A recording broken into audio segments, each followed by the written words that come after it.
Ouais, Ah, comment vas-tu? bah, ça va franchement, depuis le camp, j'ai repris les entraînements, tout ça. J'ai repris le travail, j'ai repris ma vie quoi, normal, ça va bien. Yes, est-ce qu'il s'est passé comme prévu, c'est-à-dire, grosse fatigue, lundi, mardi et après ça a pété dans tous les sens? Ouais, c'est ça. Le surtout le lundi. Après, je me suis dit le mardi, je pensais que j'allais avoir plus d'énergie. Au final, pareil que le lundi, j'avais encore beaucoup de courbatures aux épaules, aux avant-bras, tout ça. Et après, ouais, le mercredi, c'est là où j'ai repris les entraînements et c'est bien passé. J'avais de l'énergie, tout ça. Et avait le camp avant le camp, tu avais fait combien de d'années de pratique de MMA? Ça faisait là, ça va faire 3 ans en septembre, donc 2 ans et demi à peu près. Avec une fréquence de combien d'entraînements semaine, tu dirais? Mmh, je dirais minimum, 6-7. Des fois, j'arrive, à m'entraîner 2 fois, des fois non, donc en vrai, 1 fois par jour au minimum ou 2 fois, ça dépend. Bon, bah, ça envoie, hein, et tu bien suivi par ton coach? Mon coach, bah, ça dépend en fait. Il y a des périodes, il est présent avec nous et d'autres, pas trop, donc ça dépend des moments en fait, mais dernièrement, pas trop. Dernièrement, il ne suit plus trop, il est plus trop là. D'accord, et pourtant tu as matérialisé un peu des objectifs de combat, et si oui, quand? Bah, moi, j'aimerais bien recombattre, après l'été, je pense en octobre, en novembre. Dès le début, de la saison en général, j'aime bien. Et habituellement, tu es sur quel format, des MMA League, des grappling fight? Non, j'ai jamais fait MMA, enfin, je voulais m'inscrire, mais j'ai jamais réussi. Mais j'aurais bien aimé le faire. J'aimerais bien en faire une, ouais. Après, non, moi, c'est des combats normaux, officiels dans les organisations. Ah bah, c'est pas mal, comme ça c'est des plus en format gala, c'est ça?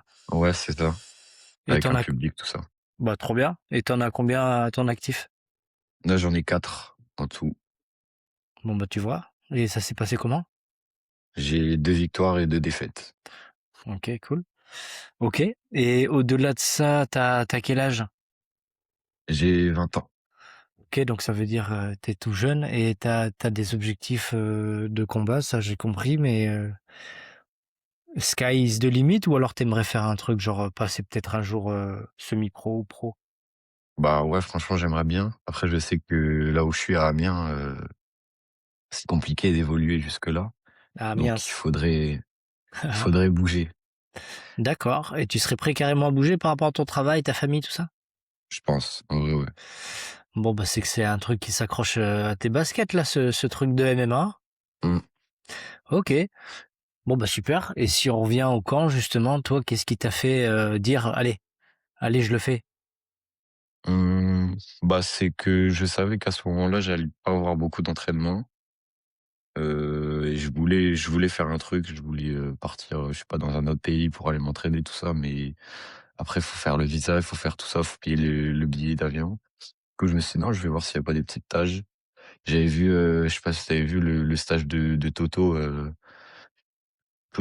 sanglier, il avait fait un stage en Espagne et je me suis dit: «Ouais, pourquoi pas?» mais au final, c'est hyper loin aussi et après j'avais vu ton stage, je me suis dit: «Ah ouais, ça c'est pas mal».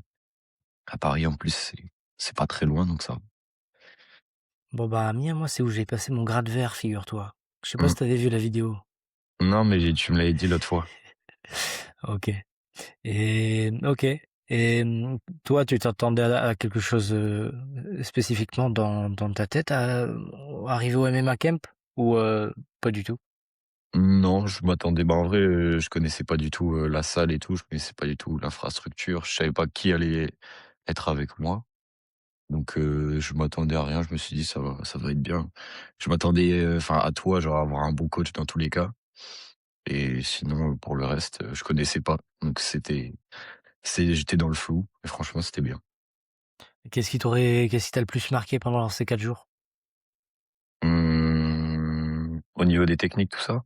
Franchement, tu me dis ce qui te vient. Moi, c'est un moment, ce moment ensemble, c'est un moment pour moi en plus du Google Form que vous avez rempli là pour avoir un maximum d'informations, c'est un moment pour moi de recueillir, de manière personnelle comment tu l'as vécu, donc en vrai, ce qui te vient, quoi. Mmh. Bah, je dirais en vrai, niveau technique, tout ça, je dirais la plateforme. Je trouve que maintenant, j'ai regardé des combats depuis et j'analyse ça, je regarde ça, je trouve que c'est vraiment important. J'ai j'ai essayé de le montrer, à mes partenaires d'entraînement, l'autre fois et quand je les filme, ils m'ont dit: «Ouais, c'est vrai que c'est chiant, genre, quand tu tournes, c'est imprévisible et tout, le bras, le mouvement de tête, tout ça» et je trouve que ça, c'est vraiment important alors que pourtant c'est un truc basique un petit peu. Ouais, et le perfectionnement des basiques, ça crée, ça crée l'opportunité d'attaque, l'état de flow et ça fait beaucoup de choses, en fait, dans le combat donc soit pour Mmh, amener au sol, soit pour toucher sans être touché en pied-point. Donc content et beaucoup de personnes me disent en premier lieu, la plateforme, tu vois? C'est vraiment le truc qui ressort mmh. et il y a peut-être autre chose? Mmh, après c'est au niveau du contrôle cage aussi, j'ai bien aimé parce que moi là, ça faisait longtemps que j'en avais pas fait. Parce que dans ma salle, on avait des tapis et après les tapis, ils sont tombés. Du coup, ça faisait très longtemps que j'avais pas fait de contrôle cage et c'est un truc que j'avais beaucoup travaillé, l'année dernière avec, un de mes coachs, qui était un petit peu spécialisé en lutte. On en avait beaucoup, beaucoup mangé et là, ça m'avait fait trop plaisir d'en refaire et tout, de revoir les techniques, de refaire les défenses, tout ça, franchement, j'aime beaucoup. Bon, super, puis en plus, il y avait une bonne ambiance et des partenaires de ton poids pendant Mmh. le stage, donc ça, c'était nice, tu vois? Tu as gardé contact un peu avec les gars? Ouais, on s'est à peu près tous ajoutés, sur Insta. Bon, ça, c'est cool. Mmh. Hem, OK, trop bien et là, c'est l'après camp, ça fait déjà, presque une semaine que c'est terminé et au-delà de la plateforme, les mouvements contre la cage, attaque, défense, Mmh. tu dirais que tu vas garder quoi dans ton entraînement par la suite? Bah, je pense, ouais, du coup, la plateforme, le contrôle cage et aussi les techniques de sol. J'ai été, moi, j'étais dans un club de jiu-jitsu, grappling, tout ça et j'ai fait les sorties, quand j'étais dans la garde. J'ai fait les sorties du 100 kilogrammes, tout ça Ouais, et cool. c'est des trucs que j'avais du mal avant. En fait, sortir, moi, quand je suis dos au sol, j'avais beaucoup de mal et au final, là, je m'en sortais beaucoup mieux. Trop cool, Donc ouais, c'est la le partie retour. sol. Super, c'est le retour qu'on me fait souvent en fait là, par rapport à les alors c'est qui? J'ai eu Dan, j'ai eu Steve et je vais tous, vous rappeler ou en tout cas envoyer un message pour prendre des nouvelles, mais c'est vraiment ça aussi, ce côté, la crevette, hein, la langouste, hein, une fois qu'on est sur le Mmh. dos, tous les chemins mènent à Rome, hein, je peux m'en sortir en remettant la personne dans ma garde et en me relevant. C'est vrai que ça, on a insisté bien dessus. Donc c'est bien que tu aies gardé des choses, c'est déjà pas mal en vrai en 4 jours et en termes physiques aussi, comment tu à part la chaleur qui était une petite épreuve, même si ça l'a fait, comment tu t'es senti physiquement et qu'est-ce que ça a pu t'apporter? Mmh, bah, ça va franchement physiquement, je pensais que ça allait être pire parce que c'est genre je m'étais les fois où je m'entraîne aussi intensément, c'est pendant quand je prépare les combats tout ça, donc je suis un petit peu plus léger qu'actuellement. Je me suis dit: «Cardio, ça va être dur» et au final ça allait. Je pense que là où ça tapait dans le cardio, c'est parce qu'il faisait très chaud, mais sinon, niveau cardio, ça allait. Niveau force, tout ça, bah, je me sentais pas à la ramasse comparé aux autres.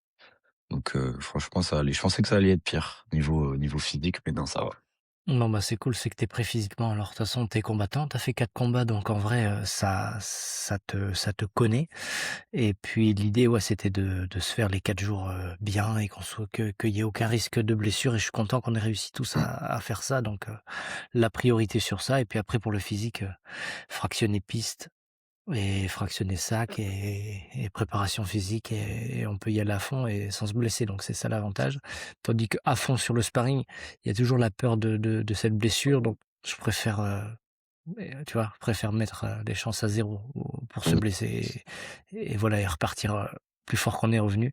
Et là, on a parlé beaucoup de physique, de technique et en termes de mindset ou en dehors des tatamis, tout ça dans ta vie ou dans ton état d'esprit, toi, le MMA, ça te fait quoi? bah, ça me je dirais pas que ça guide tout ce que je fais, parce que surtout maintenant, j'essaie de faire des choses à côté, d'autres parce que, bah, je peux pas faire que ça, mais sinon je dirais que c'est une bonne leçon, genre je pas toute ma vie n'est pas, centrée sur ça, mais globalement, si je vais faire un truc dans la journée qui est différent, je vais dire: «Ouais, mais OK, mais je vais modifier l'entraînement du coup, à quelle heure je vais y aller, à quelle heure je vais faire», donc en vrai, ça fait partie de mon quotidien, quoi. C'est là tout le D'accord. temps. Bon, bah, écoute, un passionné. OK. Dernière question, c'est, si qu'est-ce que tu dirais à quelqu'un qui hésite à s'inscrire au MMA Camp? Ce que je dirais à quelqu'un, bah, franchement, faut pas hésiter. Si, si la personne elle a du temps, si elle a un petit peu d'argent à mettre et elle veut s'améliorer tout ça, dans un cadre, heu, dans un cadre qui est quand même structuré, qui est bah, nous, on s'est tous entraînés pendant 4 jours, 4 heures d'entraînement. Il y a eu zéro blessure, à part les courbatures les jours suivants, mais sinon, bah, il y a eu zéro blessure, donc franchement, il y a aucune crainte à avoir. Il y a personne qui va être méchant, il y a personne qui va taper fort, il y a personne qui va te blesser. Tout le Ouais. monde, enfin, comme il y a pas de combat derrière, parce que des fois, il y a des stages, il y a des combats derrière, à la fin, donc tout le monde s'allume, pour voir un petit peu, qui va rester. Mais là, bah, il y a pas d'enjeu derrière, donc l'enjeu, c'est juste de s'améliorer, donc au final, tout le Mmh. monde est dans le même mindset d'y aller, tranquillement et d'y aller en réfléchissant, quoi. Bon, bah, super. Merci pour tes mots, Noah. L'occasion pour moi aussi, comme tu as parlé d'Instagram tout à l'heure, de te demander ton Insta, là, si tu peux me l'envoyer par WhatsApp, comme ça on peut rester en lien dans les temps qui arrivent. Et Ouais. puis, ben, merci pour ça. Je t'enverrai l'interview et puis, en attendant, porte-toi bien. Mais puis moi, je me tiens informé là par rapport à ton Insta des futurs combats pour toi et de ton évolution. OK. OK, OK. OK, bah, je Porte-toi t'en bien, mec. Merci ouais, beaucoup. merci, toi aussi.